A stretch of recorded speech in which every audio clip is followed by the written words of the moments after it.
Good morning student. तो जैसा कि आप सब जानते हैं, मैं हूं doctor B K Jaiswal, head department of commerce, S N Sinha college, Jehanabad. और आज का जो हमारा टॉपिक है वो है इंट्रोडक्शन टू अकाउंटिंग, जो कि फर्स्ट चैप्टर है। इसका आज हम लोग फर्स्ट चैप्टर का थर्ड पार्ट आज हम लोग डिस्कस करने जा रहे हैं। इसके ऑलरेडी दो पार्ट हम लोग डिस्कस कर चुके हैं। इस दो पार्ट का लिंक मैं डिस्क्रिप्शन में दे दूंगा, अगर आप लोगों में से किसी ने नहीं देखा है तो उसे जरूर देख लें। और आज जो फर्स्ट चैप्टर का जो थर्ड पार्ट हम लोग डिस्कस करने वाले हैं, उसमें जो हमारा टॉपिक है वो है एडवांटेजेस और यूजेज ऑफ अकाउंटिंग। तो जैसा कि हम सब जानते हैं, अकाउंटिंग के डिफरेंट डिफरेंट फायदे हैं, इसके डिफरेंट डिफरेंट यूजेज हैं। तो उन सारे एडवांटेजेस को हम लोग वन बाय वन करके आज डिस्कस करने वाले हैं। तो जो सबसे पहला पॉइंट है हमारा वो है helpful in management of business. Management को बहुत सारी इंफॉर्मेशन की रिक्वायरमेंट होती है। अगर उसे अपना बिजनेस इफिशियंट वे में चलाना है तो मैनेजमेंट को बहुत तरह के इंफॉर्मेशन की रिक्वायरमेंट होती है। और ये जो सारे इंफॉर्मेशन है ये अकाउंटिंग प्रोवाइड करता है, जिससे कि मैनेजमेंट को हेल्प होता है। डिफरेंट डिफरेंट चीजों में मैनेजमेंट को हेल्प होता है, उसको भी हम लोग वन बाय वन करके अभी डिस्कस करने वाले हैं। तो जो सबसे पहला हेल्प है वो है हेल्पफुल इन प्लानिंग। मैनेजमेंट ये जानना चाहता है कि उसके जो सेल्स हैं वो इंक्रीज हो रहे हैं या डिक्रीज हो रहे हैं। साथ में वह यह भी जानना चाहता है कि उसके जो कॉस्ट ऑफ प्रोडक्शन है वो अगर इंक्रीज हो रहे हैं तो किस स्पीड से इंक्रीज हो रहे हैं। तो ये सारे इंफॉर्मेशन अकाउंटिंग के जरिए प्रोवाइड किए जाते हैं, जिससे कि मैनेजमेंट को फ्यूचर में सेल्स के एक्सपेक्टेशन को एस्टिमेट करने में हेल्प मिलता है। फ्यूचर में जो एक्सपेंसेस होने वाले हैं उसका एस्टिमेशन करने में हेल्प होता है। साथ ही साथ फ्यूचर में क्या कैश रिसिप्ट होने वाला है उसमें भी हेल्प मिलता है। फ्यूचर में जो कैश डिस्बर्समेंट होने वाला है नेक्स्ट अकाउंटिंग पीरियड में, उसमें भी क्या होता है, मैनेजमेंट को हेल्प मिलता है। और दूसरा जो हमारा पॉइंट है वो है helpful in decision making. Management को बहुत तरह के डिसीजंस लेने की जरूरत पड़ती है। फॉर एग्जांपल, मैनेजमेंट ये जानना चाहता है कि वो अपने प्रोडक्ट का सेलिंग प्राइस क्या रखे, जिससे कि जो कस्टमर हैं उसके वो उनको एक बेहतर सेटिस्फेक्शन मिल सके। वो अपने कस्टमर को क्या डिस्काउंट प्रोवाइड कर सके जिससे कि कस्टमर को उस प्राइस पर उनके वो प्रोडक्ट सुटेबल लगे। तो इस तरह के जो इंफॉर्मेशन होते हैं वो अकाउंटिंग के जरिए प्रोवाइड किए जाते हैं, जिससे कि डिसीजन मैनेजमेंट को डिसीजन लेने में हेल्प होता है। तीसरा जो हमारा पॉइंट है वो है हेल्पफुल इन कंट्रोलिंग। तो मैनेजमेंट क्या करता है, वो कॉस्ट को कंट्रोल करता है। मैनेजमेंट ये जानना चाहता है कि जो उसके कॉस्ट आ रहे हैं वो रिजनेबल हैं या नहीं है। कहीं कोई ऐसा डिपार्टमेंट तो नहीं है जो ओवर स्पेंडिंग कर रहा है। डिपार्टमेंट से मेरा मतलब है जैसे किसी भी बिजनेस ऑर्गेनाइजेशन में डिफरेंट डिफरेंट डिपार्टमेंट हो सकते हैं। जैसे मार्केटिंग का डिपार्टमेंट अलग हो सकता है, सेल्स का डिपार्टमेंट अलग हो सकता है, प्रोडक्शन का डिपार्टमेंट अलग हो सकता है, एडवर्टाइजिंग का डिपार्टमेंट अलग हो सकता है। तो मैनेजमेंट ये जानना चाहता है कि कहीं कोई ऐसा डिपार्टमेंट तो नहीं है जो ओवर स्पेंडिंग कर रहा है। अगर कोई डिपार्टमेंट ऐसा है जो ओवर स्पेंडिंग कर रहा है तो उसको कंट्रोल करना जरूरी होता है, ताकि कॉस्ट को कम किया जा सके और प्रॉफिट को इंक्रीज किया जा सके। तो ये सारे इंफॉर्मेशन अकाउंटिंग के जरिए प्रोवाइड किए जाते हैं, जिससे कि मैनेजमेंट को कॉस्ट को कंट्रोल करने में हेल्प मिलता है। नेक्स्ट जो हमारा पॉइंट है वो है provides complete and systematic record.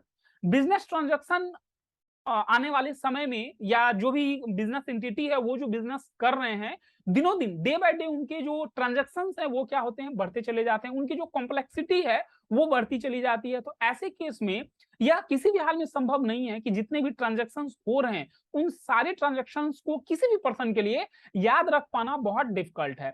तो ऐसे केस में जो अकाउंटिंग है वो क्या करता है, सिस्टमैटिक वे में उन सारे ट्रांजैक्शंस को रिकॉर्ड कर करके रखता है, उन सारे ट्रांजैक्शन को समराइज फॉर्म में क्या करता है, रखता है, जिससे कि जो भी बिजनेस एंटिटी की जो एक्टिविटीज है वो एक ट्रू पिक्चर मैनेजमेंट को प्रोवाइड की जा सके।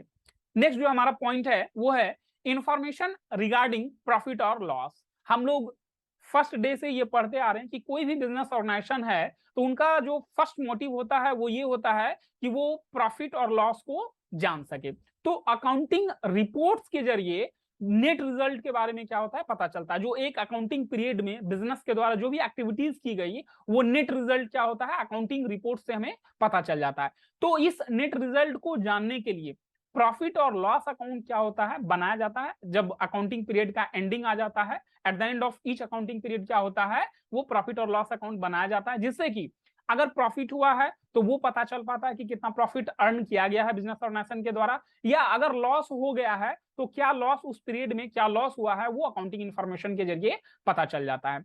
और ये जो इंफॉर्मेशन यानी प्रॉफिट के रिगार्डिंग ये जो इंफॉर्मेशन है ये ओनर्स के लिए या और भी जो इंटरेस्टेड पार्टीज हैं उनके लिए काफी इंपॉर्टेंट होता है।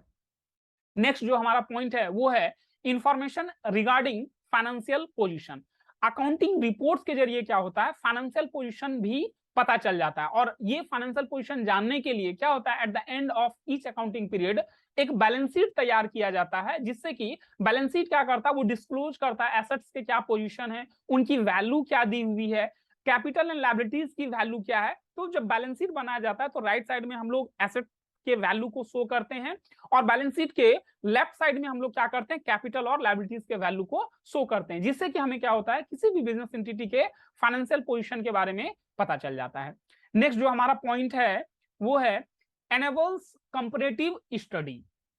तो सिस्टमैटिक वे में अगर किसी अकाउंटिंग रिकॉर्ड को रखा गया है तो ओनर को क्या होता है, कंपेयर करने में हेल्प होता है। जैसे करेंट ईयर है और प्रीवियस ईयर है, तो प्रीवियस ईयर में क्या कॉस्ट आया था, प्रीवियस ईयर के क्या एक्सपेंसेस थे, प्रीवियस ईयर के क्या सेल्स थे, प्रीवियस ईयर में क्या प्रॉफिट हुआ था, उसको करेंट ईयर के साथ कंपेयर किया जा सकता है कि इस साल हमारा कॉस्ट क्या आया, यानी करेंट ईयर में एक्सपेंसेस क्या है, करेंट ईयर का सेल्स क्या है, करेंट ईयर का प्रॉफिट क्या है। तो एक ईयर को दूसरे ईयर से क्या होता है, इस इंफॉर्मेशन के जरिए कंपेयर किया जाता है। और ये जो कंपैरिजन है इसे एक यूजफुल इंफॉर्मेशन ड्रॉ किया जा सकता है, जिससे कि एक डिसीजन मेकिंग करने में क्या हो, फायदा हो, एक बेहतर तरीके से डिसीजन लिया जा सके, फ्यूचर में क्या ब्रांचेस एक्सपेंड करने चाहिए या नहीं करने चाहिए, सारा इंपॉर्टेंट डिसीजन क्या होता है इसके जरिए लिया जा सकता है। और नेक्स्ट जो हमारा पॉइंट है वो है helpful in assessment of tax liability. तो जैसा कि हम सब जानते हैं हर कोई बिजनेस ऑर्गेनाइजेशन जब वो बिजनेस करेगा, अगर प्रॉफिट अर्न करेगा तो उसे टैक्स भी पे करना होता है। तो प्रॉपर वे में अगर बुक्स ऑफ अकाउंट को मेंटेन करके रखा गया है, उसके जो भी ट्रांजेक्शन है उसको प्रॉपर वे में रिकॉर्ड कर करके रखा गया है, तो ऐसे केस में जो बिजनेस एंटिटी है वो इनकम टैक्स का कैलकुलेशन इजी वे में कर सकता है, जीएसटी का कैलकुलेशन वो इजी वे में कर सकता है। और ये जो इंफॉर्मेशन है, ये जो रिकॉर्ड है, ऑडिटेड अगर किया हुआ है तो ये क्या होता है, टैक्सेशन अथॉरिटीज के द्वारा इस पर ट्रस्ट किया जाता है, वो ट्रस्टेड इंफॉर्मेशन माना जाता है। तो नेक्स्ट जो हमारा पॉइंट है वो है एविडेंस इन लीगल मैटर्स। अगर प्रॉपर वे में बुक्स ऑफ अकाउंट को मेंटेन करके रखा गया है तो कई बार क्या होता है, डिस्प्यूट क्रिएट हो जाता है या मैटर क्या होता है, कोर्ट तक चला जाता है। तो वैसे केस में ये जो डॉक्यूमेंट होते हैं वो ऑथेंटिकेटेड डॉक्यूमेंट माने जाते हैं और कोर्ट के द्वारा ये एक एविडेंस के रूप में, ऑथेंटिकेटेड डॉक्यूमेंट के रूप में क्या होता है, इसको मान लिया जाता है। नेक्स्ट जो हमारा पॉइंट है वो है फैसिलिटेट्स सेल ऑफ बिजनेस। अगर कोई बिजनेस एंटिटी सेल की जाती है, वैसे तो बिजनेस कंटिन्यू करने के लिए किया जाता है, लेकिन ऐसा होता है कभी कि जब वो बिजनेस एंटिटी को सेल किया जाना है तो ऐसे केस में जो अकाउंटिंग इंफॉर्मेशन है उसको यूटिलाइज किया जाता है।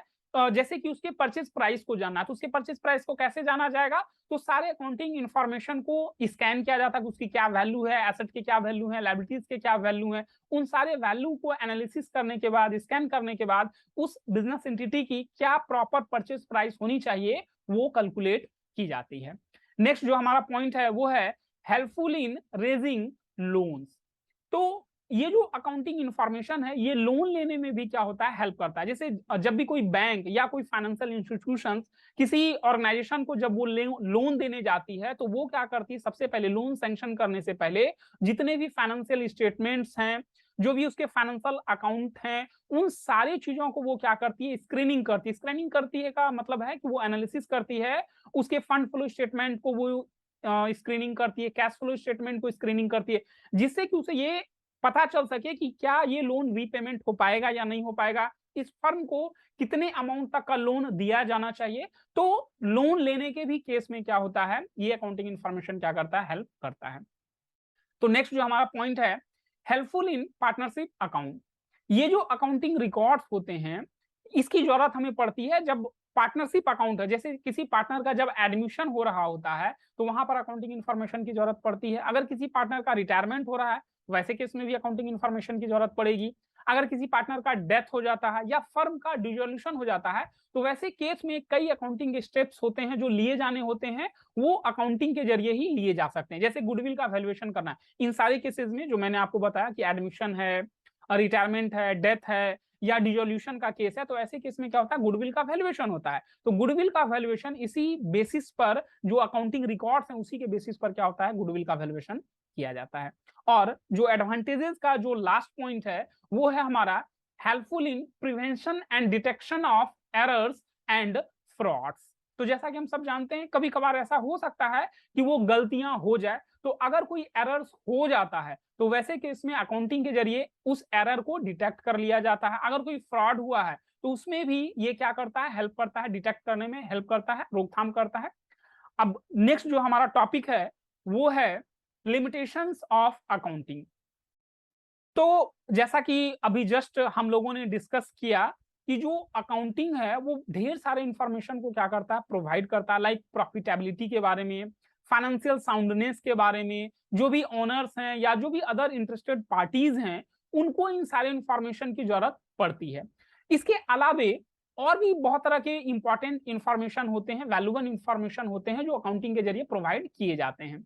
हालांकि ऐसा नहीं कि अकाउंटिंग के सिर्फ एडवांटेजेस भी हैं, अकाउंटिंग के अपने कुछ सर्टेन लिमिटेशंस भी हैं जो हमें अपने ध्यान में रखना चाहिए। और इस ये जो इंफॉर्मेशन को हम यूज कर रहे हैं वहां पर हमें ये ध्यान रखना होता है कि इसके अपने कुछ लिमिटेशंस भी होते हैं। लिमिटेशंस को भी हम लोग वन बाय वन कर करके डिस्कस करेंगे कि इसके क्या क्या लिमिटेशंस हैं। तो जो सबसे पहला हमारा लिमिटेशन है वो है इन्फ्लुएंस बाय पर्सनल जजमेंट। अब इसका मतलब ये है, हमने एट्रीब्यूट्स के समय, कैरेक्टरिस्टिक्स के समय हमने ये पढ़ा था कि accounting is an art as well as science, यानी अकाउंटिंग क्या है, आर्ट भी है और वो साइंस भी है। लेकिन हमें एक चीज को ध्यान में रखना है कि अकाउंटिंग क्या है, वो एग्जैक्ट साइंस नहीं है, क्योंकि जो अकाउंटेंट है उन्हें बहुत तरह के डिसीजंस लेने होते हैं, उन्हें अपना एक्सरसाइज करना पड़ता है और कई बार पर्सनल जजमेंट के बेसिस पर क्या होता है, उन्हें अपने डिसीजंस लेने पड़ते हैं।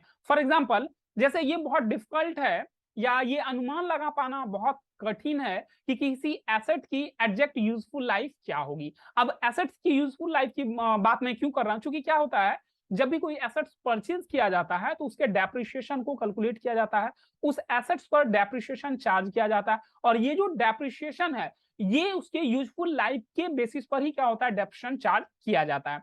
तो अगर हर एक व्यक्ति का अपना अपना अलग अलग ओपिनियन हो सकता है, अपना अलग अलग जजमेंट हो सकता है, तो वैसे केस में क्या होता है, हर एक व्यक्ति के अकॉर्डिंग क्या होगा, क्योंकि वो लाइफ को अगर अलग अलग ईयर में मान ले, जैसे कोई 9 ईयर मान ले, कोई 10 ईयर मान ले, कोई 8 ईयर मान ले, तो डेप्रिसिएशन का अमाउंट क्या हो सकता है, वो डिफरेंट डिफरेंट हो सकता है। ठीक इसी तरीके से क्या होता है, जो स्टॉक का वैल्यूएशन होता है या कोई डाउटफुल डेट्स है उस पर जो अमाउंट का प्रोविजन करना होता है, तो ऐसे केस में भी ये अमाउंट क्या हो सकता है, डिफरेंट डिफरेंट हो सकता है, क्योंकि डिफरेंट पर्सन की जो डिफरेंट ओपिनियन हो सकती है। और ऐसे केस में क्या होगा, जो रिजल्ट होगा, जो अकाउंटिंग के रिजल्ट होंगे वो डिफरेंट डिफरेंट फिगर आ सकते हैं, प्रॉफिट के डिफरेंट डिफरेंट फिगर हो सकते हैं, अगर लॉस हुआ तो लॉस के भी डिफरेंट डिफरेंट फिगर हो सकते हैं, क्योंकि अलग अलग लोगों के द्वारा अलग अलग वो राय बनाई जा सकती है। तो ऐसे केस में जो प्रॉफिट है उसको आप एग्जैक्ट फिगर नहीं मान सकते, वो प्रॉफिट में क्या हो सकता है, पर्सन टू पर्सन क्या होगा, वो वेरी कर सकता है।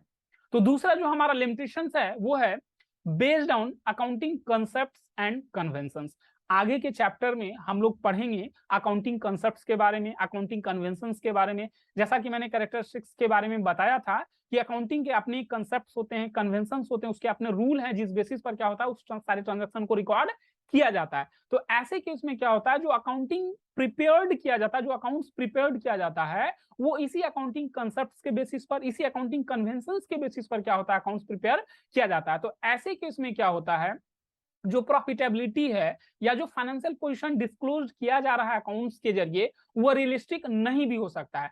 फॉर एग्जांपल, फिक्स्ड एसेट्स को हम लोग क्या करते हैं, गोइंग कंसर्न कंसेप्ट के बेसिस पर अगर हम लोग देखें तो उसकी जो कॉस्ट प्राइस है, अब कॉस्ट प्राइस का मेरा मतलब ये है कि जिस प्राइस पर वो फिक्स्ड एसेट परचेज किया गया है, हम लोग बैलेंस शीट में क्या करते हैं, उसको उसी कॉस्ट पर क्या करते हैं, दिखाते हैं, जबकि मार्केट वैल्यू उसकी कुछ और भी हो सकती है। अगर हम उसे सेल करने जाएं तो उसकी जो वैल्यू रियलाइज्ड होगी वो हो सकता है कि उस कॉस्ट से ज्यादा हो या उस कॉस्ट से क्या हो, कम भी हो सकती है। तो ऐसे केस में जो बैलेंस शीट में जो वैल्यू हम दिखा रहे हैं वो हो सकता है वो एग्जैक्ट फिगर हमारा नहीं दिख रहा हो।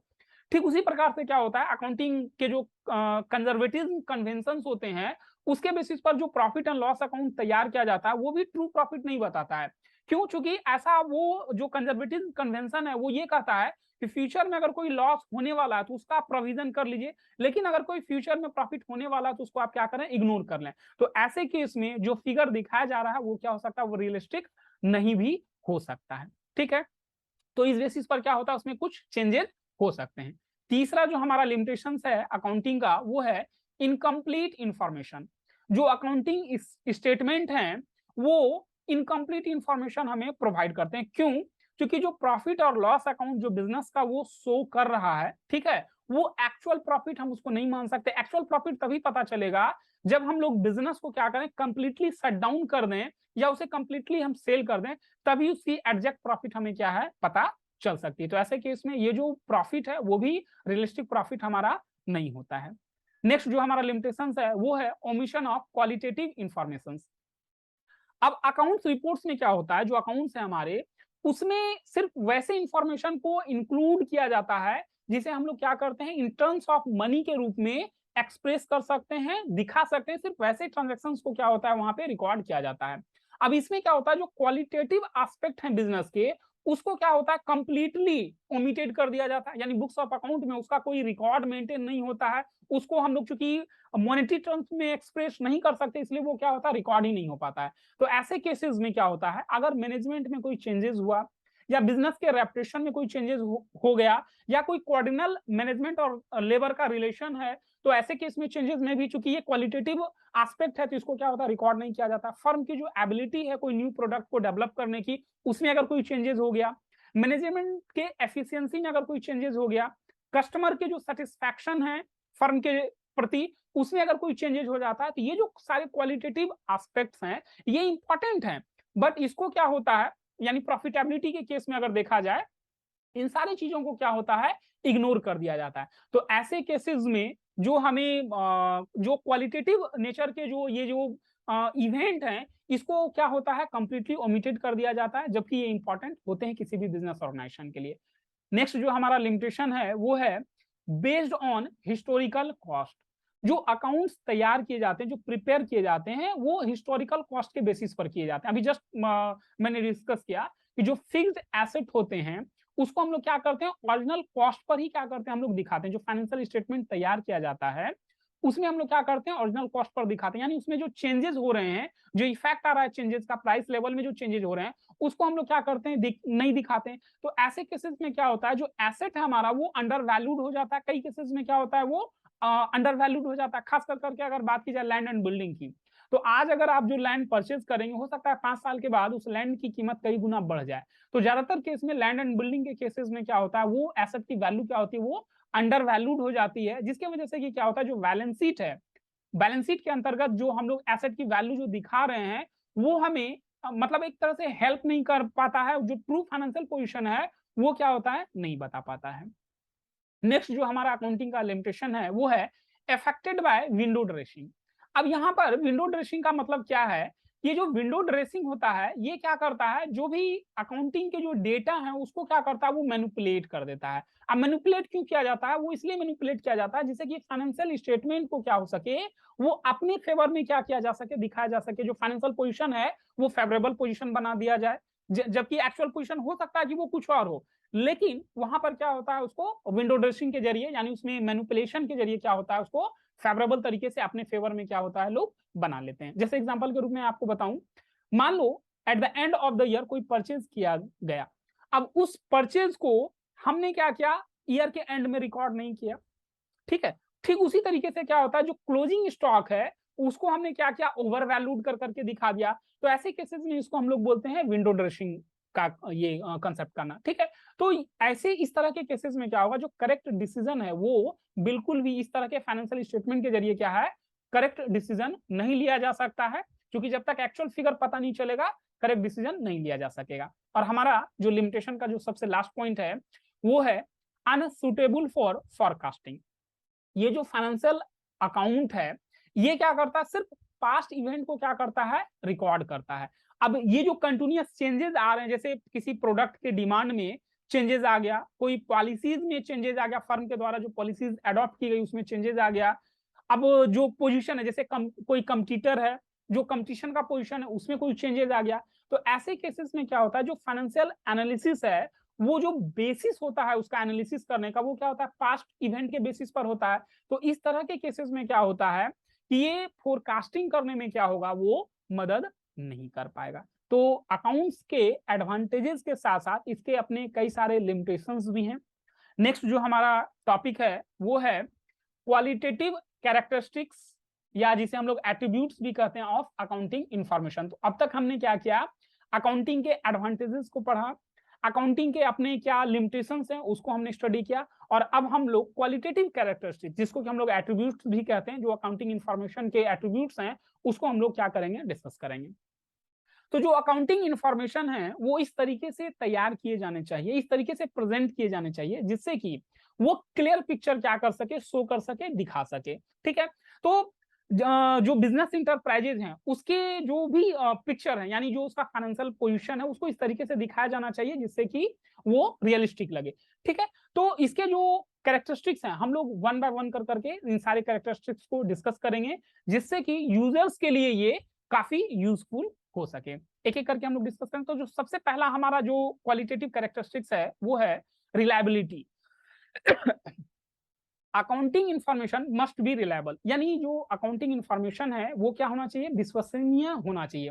अगर रिलायबिलिटीज नहीं होगी तो ये जो अकाउंटिंग इंफॉर्मेशन है, मतलब यहाँ पर रिलायबिलिटीज का मतलब ये है कि जो इंफॉर्मेशन है वो क्या होना चाहिए, फैक्चुअल होना चाहिए और वेरीफाइबल होना चाहिए। अब वेरीफाइबल से मेरा मतलब ये है कि जो अकाउंटिंग इंफॉर्मेशन है उसको वेरीफाई किया जा सके। अब ये जो इंफॉर्मेशन अकाउंटिंग के जरिए या अकाउंटिंग स्टेटमेंट के जरिए दिखाया जा रहा है, उसको वेरीफाइड करने का तरीका क्या हो सकता है, तो उसके अपने कुछ सोर्स ऑफ डॉक्यूमेंट हो सकते हैं, जैसे कैश मेमो हो सकता है, परचेज इनवॉइस हो सकता है, सेल्स इनवॉइस हो सकता है, कोई कॉरेस्पॉन्डेंस किया हुआ हो सकता है, एग्रीमेंट्स हो सकता है, प्रॉपर्टी डीड हो सकता है, या इसी तरह के और भी डॉक्यूमेंट्स हो सकते हैं जिसको कि वो क्या किया जा सकता है, वेरीफाइड किया जा सकता है।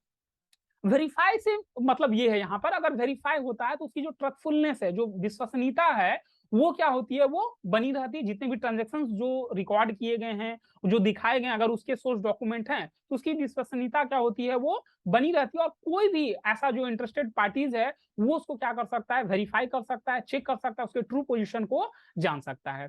लेकिन मान लो ऐसा हो कि जो उसके सोर्स डॉक्यूमेंट है वो अवेलेबल नहीं हो, तो ऐसे केस में जो अकाउंटिंग इंफॉर्मेशन, जो प्रॉफिट और लॉस को जो वो डिस्क्लोज कर रहा है, या जो बैलेंस शीट है, जो फाइनेंशियल पोजीशन वो दिखा रहा है, वो वेरीफाई नहीं किया जा पाएगा क्योंकि उसके सोर्स डॉक्यूमेंट नहीं है। तो ऐसे केस में क्या होता है कि उस डॉक्यूमेंट पर, यानी वो जो फाइनेंशियल पोजीशन वो शो कर रहा है, उस पर विश्वास नहीं किया जा सकता है। कुछ अकाउंटिंग रिकॉर्ड ऐसे होते हैं जो रिलायबल होते हैं, कुछ ऐसे भी होते हैं जो रिलायबल नहीं होते हैं। फॉर एग्जांपल, जैसे फिक्स्ड एसेट को क्या किया गया, एक्चुअल कॉस्ट पर रिकॉर्ड किया गया, तो उसके जो प्रॉपर्टी के डीड होंगे उससे हम लोग क्या कर सकते हैं, उसको वेरीफाई कर सकते हैं। तो ये अमाउंट क्या हो सकता है, वो रिलायबल हो सकता है। जबकि प्रॉपर्टी डीड से ये वेरीफाई हो गया, जबकि ऐसा हो सकता है। लेकिन ये सेम चीजें हो सकता है कि किसी अदर केसेस में, कोई और ट्रांजेक्शन में क्या हो सकता है, वो नहीं हो सके। चूंकि जैसा कि मैंने पहले ही बताया, जो अकाउंटिंग है वो एग्जैक्ट साइंस नहीं है। तो ऐसे केस में क्या होता है, जैसे डेप्रिसिएशन हमने चार्ज किया, अभी तो मैंने जैसे प्रॉपर्टी के लिए मैंने बताया कि प्रॉपर्टी को हम लोग क्या करेंगे, प्रॉपर्टी डीड से उसके अमाउंट को मैच कर लेंगे और वो क्या हो जाएगा, वेरीफाइड हो जाएगा। लेकिन मान लो अगर डेप्रिसिएशन चार्ज किया गया किसी फिक्स्ड एसेट पर, तो ऐसे केस में क्या है, उसे किसी डॉक्यूमेंट के जरिए तो वेरीफाई किया नहीं जा सकता, क्योंकि उसकी जो अपनी यूजफुल लाइफ है उसके बेसिस पर क्या होता है, डेप्रिसिएशन को चार्ज किया जा सकता है। तो यहां पर क्या होता है, पर्सनल जजमेंट के बेसिस पर क्या होता है, डेप्रिसिएशन को चार्ज किया जाता है। इसलिए जो पर्सनल जजमेंट है उसकी भी जरूरत पड़ती है, वो भी रिक्वायर्ड होता है। स्टॉक का वैल्यूएशन करना है, वहां पर भी पर्सनल जजमेंट की जरूरत पड़ेगी। अगर कोई डाउटफुल डेट्स है उस पर कोई प्रोविजन करना है, तो वहां पर भी क्या होगा, पर्सनल जजमेंट की जरूरत पड़ेगी। तो इन तरह के केसेस में क्या होता है, जो रिलायबिलिटी है हमारी, वो पर्सनल जजमेंट के ही बेसिस पर क्या होती है, बनी रहती है। तो इसलिए कहा जाता है कि जो पर्सनल जजमेंट है वो बायस फ्री होना चाहिए, यानी बायस्ड नहीं होना चाहिए। तो नेक्स्ट जो हमारा पॉइंट है वो है रिलीवेंस। अब जो अकाउंटिंग इंफॉर्मेशन है, वो जो इंफॉर्मेशन शो करता है, यानी जो फाइनेंशियल स्टेटमेंट है वो रिलीवेंट होना चाहिए। जो भी किसी इंटरप्राइजेस का जो ऑब्जेक्टिव्स है वो उससे मैच करता हुआ अकाउंटिंग इंफॉर्मेशन होना चाहिए। कहने का मतलब ये है कि उसमें कोई अननेसेसरी या इरिलीवेंट इंफॉर्मेशन को क्या करना चाहिए, इंक्लूड नहीं करना चाहिए फाइनेंशियल स्टेटमेंट में।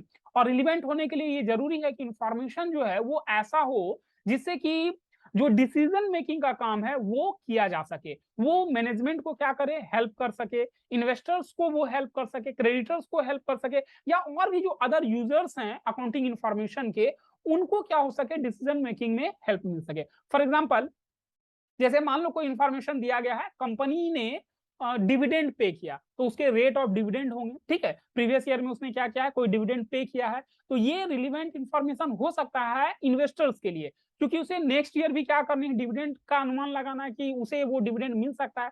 तो ऐसे केस में क्या होता है, उसके लिए ये इंफॉर्मेशन क्या होगा, रिलीवेंट हो सकता है, वो फोरकास्ट करेगा फ्यूचर में क्या डिविडेंड हो सकता है।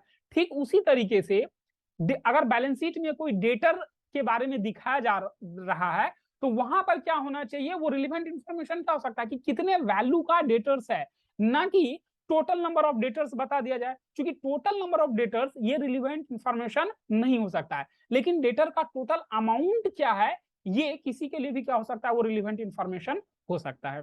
तो जो अकाउंटेंट है उसे यूजुअली इस तरह के प्रॉब्लम को फेस करना पड़ता है कि वो जो रिलीवेंट डेटा दिया हुआ, बहुत सारे डेटा है, उसमें से कौन सा डेटा रिलीवेंट है जो डिफरेंट डिफरेंट यूजर के लिए डिफरेंट डिफरेंट काम में आ सकता है।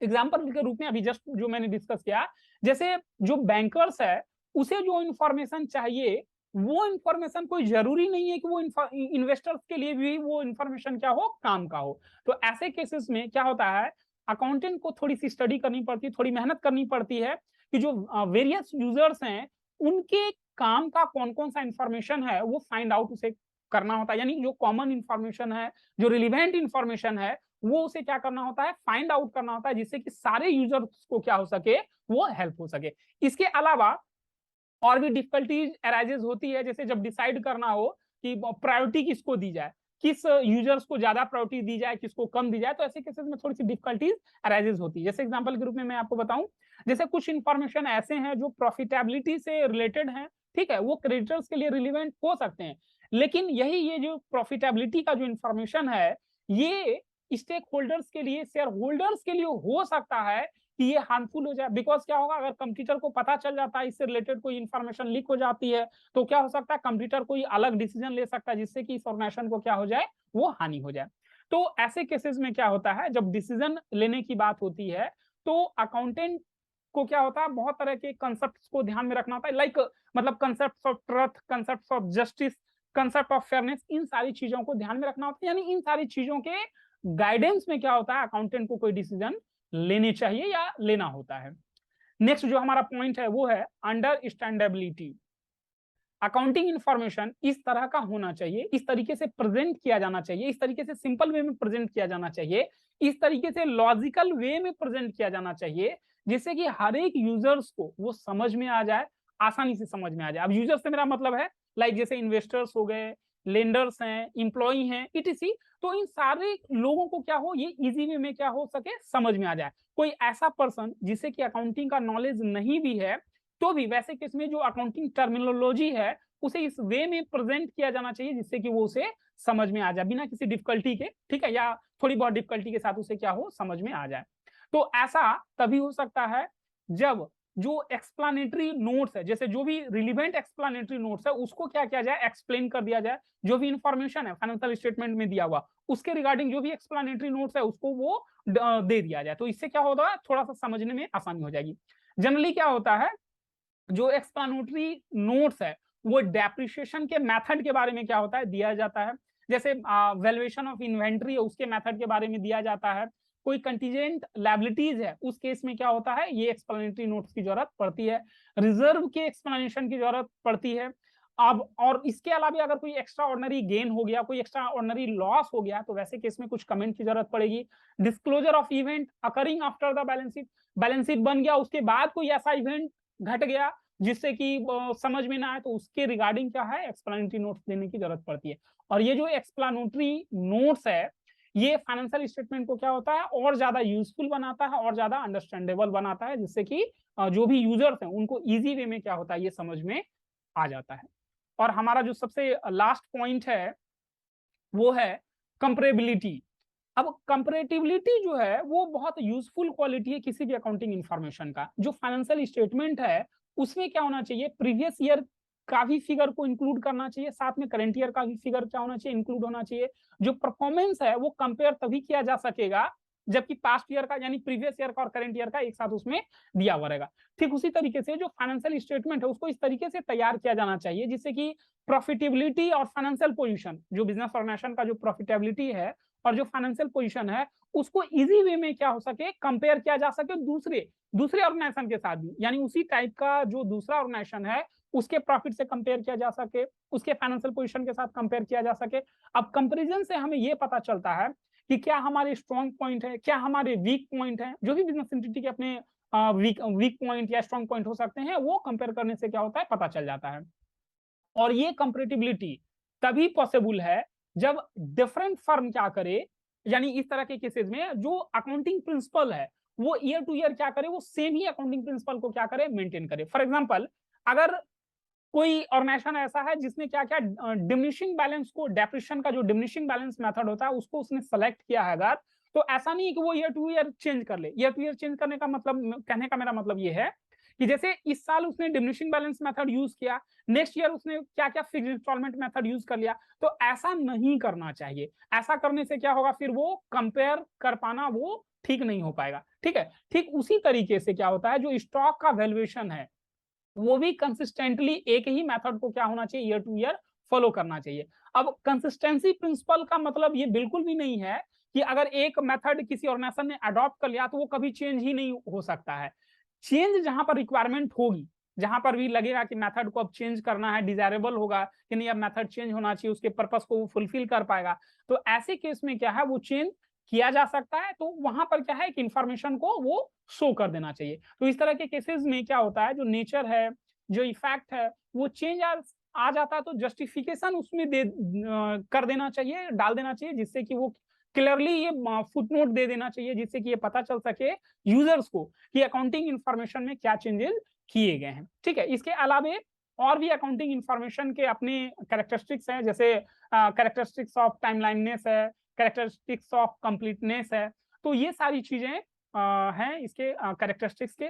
तो नेक्स्ट जो हमारा अब टॉपिक है वो है सिस्टम ऑफ अकाउंटिंग।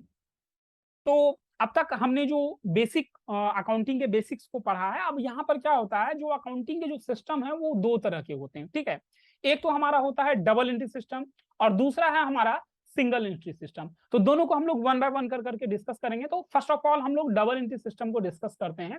ये जो double entry system of accounting है, इसके अंतर्गत क्या होता है, दो एस्पेक्ट होते हैं, एक तो होता है डेबिट और एक होता है क्रेडिट। तो डबल एंट्री सिस्टम में हम लोग क्या करते हैं, डेबिट एस्पेक्ट को भी देखते हैं और क्रेडिट एस्पेक्ट को भी हम लोग क्या करते हैं, रिकॉर्ड करते हैं। यानी जब कोई ट्रांजैक्शन होता है तो उसके दो एस्पेक्ट होंगे, एक डेबिट होगा और एक क्रेडिट होगा। तो एक समय में जब कोई ट्रांजैक्शन हुआ है तो अगर हम लोग डेबिट साइड में उसको रिकॉर्ड करेंगे तो अगेन हम लोग क्या करेंगे, उसके क्रेडिट साइड को भी हम लोग क्या करेंगे, रिकॉर्ड करेंगे। एग्जाम्पल के रूप में मैं आपको बताऊं, जैसे मान लो कैश परचेज किया गया, तो गुड्स क्या होगा, हमारे पास रिसिप्ड होगा और इसके बदले हमने क्या किया, कैश का पेमेंट किया। तो दो एस्पेक्ट हुए, एक एस्पेक्ट हुआ कि गुड्स हमारे पास आया, दूसरा एस्पेक्ट क्या हुआ, कैश हमारे पास से गया। तो एक को हम लोग क्या करेंगे, डेबिट करेंगे और एक को हम लोग क्या करेंगे, क्रेडिट करेंगे। तो हर एक ट्रांजेक्शन में क्या होंगे, दो एस्पेक्ट हमारे क्या होंगे, इन्वॉल्व होंगे। एक तो जैसे एग्जांपल के रूप में मैंने अभी आपको बताया कि एक रिसीविंग गुड्स होगा, दूसरा हमारा क्या होगा, पेइंग कैश होगा। तो डबल एंट्री सिस्टम में दोनों एस्पेक्ट को क्या किया जाता है, रिकॉर्ड किया जाता है। तो वन पार्ट डेबिट हो गया हमारा और अनदर पार्ट हमारा क्या हो गया, क्रेडिट हो गया। ठीक है, अब दूसरे शब्दों में अगर हम लोग कहें कि डबल एंट्री सिस्टम में क्या होता है, दो अकाउंट क्या होता है, अफेक्टेड होता है। जैसे परचेज ऑफ बिल्डिंग किया गया फॉर कैश, ठीक है, तो बिल्डिंग हमारे पास आएगा और हमारे पास से क्या हो जाएगा, कैश चला जाएगा। तो बिल्डिंग को हम लोग डेबिट करेंगे और कैश को हम लोग क्या करेंगे, क्रेडिट करेंगे। इसके अपने रूल हैं, जो आगे के चैप्टर में मैं आप लोगों को बताऊंगा कि किस आइटम को हमें डेबिट करना है, किस आइटम को क्रेडिट करना है, क्या इसके रूल हैं, कैसे हम लोग डेबिट करते हैं, कैसे हम लोग क्रेडिट करते हैं, इसको हम लोग आगे के चैप्टर में डिस्कस करेंगे। तो जिस अमाउंट से हमने डेबिट किया है, सेम अमाउंट से हम लोग क्या करेंगे, क्रेडिट करेंगे। अगर दो से ज्यादा अकाउंट अफेक्ट होने वाला, जैसे कोई ऐसा ट्रांजैक्शन है जिसमें दो से ज्यादा अकाउंट अफेक्टेड हो रहे हैं, तो वैसे केस में क्या होना चाहिए, डेबिट साइड का जो टोटल है वो क्रेडिट साइड के टोटल के बराबर होना चाहिए, यानी इक्वल होना चाहिए। यानी अगर दो पार्ट में अगर डेबिट है तो उसके जो टोटल अमाउंट होंगे वो क्रेडिट अमाउंट के इक्वल में आएगा, या क्रेडिट में अगर दो अमाउंट आ रहे हैं तो वो दोनों ऐड कर करके डेबिट अमाउंट के इक्वल में क्या होना चाहिए, आना चाहिए। और एक दिन में जितने भी ट्रांजेक्शन हो रहे हैं, तो जाहिर सी बात है डबल एंट्री सिस्टम के बेस्ड पर अगर ट्रांजेक्शन को रिकॉर्ड किया गया है, उसके जो डेबिट साइड के जितने भी ट्रांजेक्शन के अमाउंट होंगे वो क्रेडिट साइड के अमाउंट के क्या होंगे, वो इक्वल होंगे। तो हम लोग डबल एंट्री सिस्टम को इस तरीके से डिफाइन कर सकते हैं, the system which recognises and records both aspects of transactions. That means कि जो डबल एंट्री सिस्टम है उसे चूंकि दोनों साइड के दोनों एस्पेक्ट को ध्यान में रखा जाता है, इसीलिए डबल एंट्री सिस्टम को क्या कहा जाता है, scientific and complete system of accounting कहा जाता है। अब नेक्स्ट जो हमारा टॉपिक है वो है features of the double entry system. तो अब डबल एंट्री सिस्टम के जो फीचर हैं उसके बारे में हम लोग डिस्कस कर रहे हैं। जो फर्स्ट पॉइंट है हमारा वो है it maintains a complete record of each transaction. तो डबल एंट्री सिस्टम के अंतर्गत क्या होता है, जितने भी ट्रांजेक्शन होते हैं उसके कंप्लीट रिकॉर्ड को क्या किया जाता है, मेंटेन किया जाता है। कंप्लीट रिकॉर्ड से मेरा मतलब वही है, एक एस्पेक्ट डेबिट और एक एस्पेक्ट हमारा क्रेडिट है, जो कि आगे के पॉइंट में क्लियर हो जाएगा। सेकंड जो हमारा पॉइंट है, डबल एंट्री सिस्टम क्या करता है, वो टू फोल्ड एस्पेक्ट को रिकॉग्नाइजेस करता है। जितने भी ट्रांजेक्शन होते हैं वो दोनों ही साइड को क्या करता है, वो देखता है। एक तो रिसीविंग किस वैल्यू से हुआ है और एक गिविंग किस वैल्यू से हुआ, यानी किस वैल्यू का हमें रिसीव हुआ, किस वैल्यू का हमने पेमेंट किया। तीसरा जो हमारा पॉइंट है, डबल एंट्री सिस्टम में क्या होता है, वन एस्पेक्ट को यानी एक एस्पेक्ट को हम लोग क्या करते हैं, डेबिट करते हैं और दूसरे एस्पेक्ट को हम लोग क्या करते हैं, क्रेडिट करते हैं। और ये डेबिट और क्रेडिट करने के अपने रूल्स बने हुए हैं कि रूल्स ऑफ डेबिट क्या है, रूल्स ऑफ क्रेडिट क्या है। तो जैसा कि मैंने आपको बताया कि हम लोग क्या करेंगे, आगे के चैप्टर में इन चीजों को डिस्कस करेंगे। ठीक है, नेक्स्ट जो हमारा पॉइंट है वो है डबल एंट्री सिस्टम में क्या होता है कि जो ट्रांजेक्शन्स है, जो डेबिट साइड के जो अमाउंट है, तो एक साइड हमने डेबिट कर दिया और दूसरे साइड को हमने क्या किया, क्रेडिट कर दिया। इसका जो टोटल होगा, यानी जो डेबिट का जो टोटल होगा वो क्रेडिट के टोटल के क्या होगा, बराबर होगा। ठीक है, तो इस तरीके से क्या होता है, ये जो डबल एंट्री सिस्टम है, ये जो अर्थमेटिकल एक्यूरेसी है ये क्लियर हो जाता है। यानी जब ट्रायल बैलेंस बनाया जाता है तो इससे क्या होता है, हमारा जो अर्थमेटिकल एक्यूरेसी है ये मिल जाता है, यानी इससे पता चल जाता है कि हमारे से कोई त्रुटि नहीं हुई, हमसे कोई गलती नहीं हुई है। नेक्स्ट जो हमारा पॉइंट है वो है stages of double entry system. तो जो डबल एंट्री बुक कीपिंग है इसको एक कंप्लीट सिस्टम बोला जाता है। इसके 3 स्टेजेस होते हैं। सबसे जो पहला स्टेज होता है वो क्या होता है, डबल एंट्री सिस्टम में क्या होता है, सबसे पहले हम लोग क्या करते हैं, जर्नल में किसी भी ट्रांजेक्शन को हम लोग क्या करते हैं, जर्नल में रिकॉर्ड करते हैं। और जर्नल में रिकॉर्ड करने के बाद हम लोग क्या करते हैं, उस ट्रांजेक्शन को क्लासिफाई करते हैं जर्नल के जरिए, यानी पोस्टिंग करते हैं, लेजर बनाते हैं हम लोग, और लेजर बना कर करके क्या होता है, उस जर्नल के हेल्प से हम लोग क्या करते हैं, पोस्टिंग करते हैं। और पोस्टिंग करने के बाद फिर हम लोग क्या करते हैं, ट्रायल बैलेंस बनाते हैं। उसके बाद हमारा काम क्या होता है, बुक्स को क्लोज कर देना। क्लोज कर देने से मेरा मतलब है कि फाइनल अकाउंट का क्या करते हैं, प्रिपरेशन करते हैं। फाइनल अकाउंट बनाया जाता है जिससे कि फाइनेंशियल पोजीशन के बारे में पता चल जाता है। अब ये जो 3 स्टेजेस है, जैसे मैंने आपको जर्नल का जिक्र किया, लेजर का जिक्र किया, ट्रायल बैलेंस का जिक्र किया, फाइनल अकाउंट का जिक्र किया, ये आगे के चैप्टर में हम लोग क्या करेंगे, वन बाय वन करके डिस्कस करेंगे। पहले हम लोग सीखेंगे जर्नल कैसे बनाया जाता है, फिर जर्नल से लेजर कैसे बनाया जाता है, लेजर से ट्रायल बैलेंस कैसे बनाते हैं, ये हम लोग वन बाय वन कर करके आगे के चैप्टर में इसको हम लोग डिस्कस करेंगे। नेक्स्ट जो हमारा टॉपिक है वो है advantages of the double entry system. अब ये जो डबल एंट्री सिस्टम की हम लोग जो डिस्कशन कर रहे हैं, इसके क्या क्या फायदे हैं, इसके क्या क्या एडवांटेजेस हैं। तो सबसे जो पहला फायदा है वो है साइंटिफिक सिस्टम। तो जो डबल एंट्री सिस्टम है इसको साइंटिफिक सिस्टम ऑफ रिकॉर्डिंग कहा जाता है। जितने भी बिजनेस ट्रांजेक्शन होते हैं वो साइंटिफिक सिस्टम के अकॉर्डिंग क्या होते हैं, रिकॉर्ड किए जाते हैं, जिससे कि क्या होता है, बुक कीपिंग में ये सारी चीजें रिकॉर्ड होती है और ये हेल्प करता है, जो अपने अकाउंटिंग के जो ऑब्जेक्टिव्स होते हैं उसको अटेन करने में क्या करता है, डबल एंट्री सिस्टम हेल्प करता है। तो नेक्स्ट जो हमारा पॉइंट है वो है कंप्लीट रिकॉर्ड ऑफ ट्रांजेक्शंस। तो डबल एंट्री सिस्टम के अंतर्गत क्या होते हैं, चूंकि बोथ साइड को ट्रांजेक्शंस को रिकॉर्ड किया जाता है तो इसलिए इसे हम लोग क्या बोलते हैं, कंप्लीट रिकॉर्ड बोलते हैं। ये जो है ये क्या करता है, कंप्लीट रिकॉर्ड को मेंटेन कर लेता है और इसके जो रिजल्ट्स आते हैं वो करेक्ट फिगर आते हैं, यानी करेक्ट इनकम आएंगे, करेक्ट लॉस आएंगे, एसेट और लायबिलिटीज की जो वैल्यू आएगी वो करेक्ट आएगी। नेक्स्ट जो हमारा पॉइंट है वो है arithmetical accuracy of accounts is ensured. अब अभी जस्ट मैंने अर्थमेटिकल एक्यूरेसी की बात की, तो जब डबल एंट्री सिस्टम यूज किया जाता है तो उससे क्या होता है, हमें अर्थमेटिकल एक्यूरेसी मिल जाती है। यानी अगर कोई अकाउंटिंग वर्क किया गया है, ठीक है, तो वो ट्रायल बैलेंस के जरिए क्या होता है, उसकी अर्थमेटिकल एक्यूरेसी पता चल जाती है। अब ट्रायल बैलेंस में क्या होता है, डेबिट साइड के टोटल और क्रेडिट साइड के टोटल को हमें क्या करना होता है, मैच करना होता है। तो वो अगर मैच कर जा रहा है इसका मतलब ये है कि वो हमारा अर्थमेटिकल एक्यूरेसी है। अगर मैच नहीं करता इसका मतलब है हमसे कहीं कोई एरर हो गया है। तो अर्थमेटिकल एक्यूरेसी के बारे में भी डबल एंट्री सिस्टम के जरिए क्या होता है, पता चल जाता है। नेक्स्ट जो हमारा पॉइंट है वो है डिटरमाइनिंग प्रॉफिट और लॉस। तो प्रॉफिट और लॉस हम लोग पहले भी डिस्कस कर चुके हैं। प्रॉफिट अर्न किया गया या लॉस हो गया किसी पीरियड में, किसी अकाउंटिंग पीरियड में, ये क्या होता है, प्रॉफिट एंड लॉस अकाउंट को बनाने के बाद पता चलता है। और ये जो प्रॉफिट एंड लॉस अकाउंट बनाया जाता है ये डबल एंट्री सिस्टम के ही हेल्प से बनाया जाता है। नेक्स्ट पॉइंट है हमारा नॉलेज ऑफ फाइनेंशियल पोजीशन। तो फाइनेंशियल पोजीशन जो पता चलता है वो क्या होता है, किसी भी इंस्टीट्यूट के जरिए क्या होता है, वो बैलेंस शीट बनाया जाता है। बैलेंस शीट बनाने से क्या होता है, eight the end of the period वो फाइनेंशियल पोजीशन पता चल जाता है। और ये भी फाइनेंशियल पोजीशन किसके जरिए हमें पता चलता है, डबल एंट्री सिस्टम के बेस पर जो सारे ट्रांजैक्शंस किए गए, अकाउंटिंग रिकॉर्ड्स किए गए, उस बेसिस पर ही ये बैलेंस शीट बनता है, जिससे कि हमें फाइनेंशियल पोजीशन पता चल जाता है। नेक्स्ट जो हमारा पॉइंट है वो है full details for purpose of control. तो ये जो डबल एंट्री सिस्टम है ये अकाउंट्स को परमिट्स करता है, मतलब मेंटेन इस तरीके से किया जाता है जिससे कि जो नेसेसरी डिटेल है वो हमें क्या होता है, पता चल जाता है। यानी जो सिग्निफिकेंट इंफॉर्मेशन है जिससे कि हमारा पर्पस पूरा हो रहा है वो हमें क्या होता है, इंफॉर्मेशन मिल जाता है। अगर कंट्रोल करने का पर्पस है तो उसके जरिए क्या इंफॉर्मेशन है वो हमें क्या होता है, पता चल जाता है। नेक्स्ट जो हमारा पॉइंट है वो है कंपैरेटिव स्टडी इज पॉसिबल। तो डबल एंट्री सिस्टम अगर होता है तो वैसे केस में क्या होता है, जो एक साल का जो रिजल्ट है उसको हम लोग दूसरे साल के रिजल्ट यानी प्रीवियस ईयर से क्या करते हैं, कंपेयर कर सकते हैं। ठीक है, अगर कोई चेंजेस हुआ है तो वो हम लोग कैलकुलेट कर सकते हैं। तो कंपेयर करना क्या होता है, आसान होता है, यानी पॉसिबल है, कंपेयर करना पॉसिबल है। नेक्स्ट जो हमारा पॉइंट है वो है helps management in decision making. तो मैनेजमेंट को हेल्प करता है डिसीजन मेकिंग में। मैनेजमेंट एबल होता है, जो इंफॉर्मेशन उसको मिलता है अकाउंटिंग इंफॉर्मेशन के जरिए, तो उस इंफॉर्मेशन के जरिए क्या होता है, वो गुड डिसीजन ले सकता है, एक अच्छा डिसीजन ले सकता है। और लास्ट पॉइंट है हमारा इसका detection of frauds and miss appropriation. तो अगर कोई फ्रॉड हुआ है, कोई मिस एप्रोप्रिएशन हुआ है, तो उसको क्या किया जा सकता है, मिनिमाइज किया जा सकता है। चूंकि complete information double entry system के जरिए क्या होता है, कंप्लीट इंफॉर्मेशन प्रोवाइड किया जाता है। जितने भी एसेट्स हैं, जितने भी लायबिलिटीज हैं, इन सारे इंफॉर्मेशन के बारे में पता होता है। तो वहां पर क्या होता है, फ्रॉड की संभावना कम हो जाती है, मिस एप्रोप्रिएशन की जो संभावना है वो कम हो जाती है।